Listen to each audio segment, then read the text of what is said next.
What we traditionally call human spirits could, in reality, be an entirely different species of life, incorporeal organisms that we do not yet understand. While our knowledge of terrestrial, corporeal life is extensive, it is far from complete.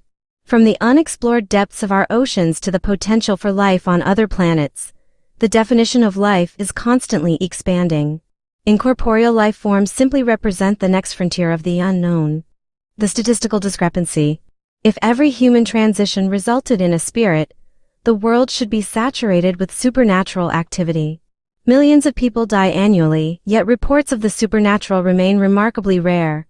This statistical gap suggests that these entities are not dead humans, but rather a rare, independent species that exists alongside us, largely unnoticed.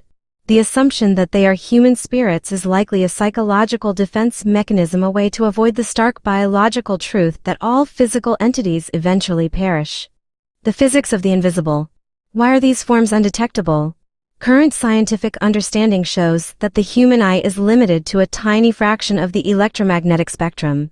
If incorporeal life is composed of energy outside this narrow range, our visual systems are physically incapable of perceiving them.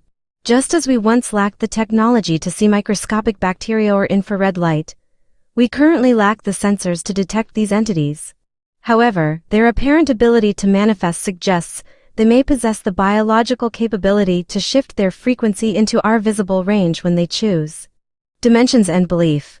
While religious doctrines interpret this as a soul transcending to a higher plane or different dimension, science suggests a more physical possibility. We may simply be sharing a space with a non-physical species that occupies a different layer of reality, one that is governed by the laws of physics, even if those laws are not yet fully written in our textbooks.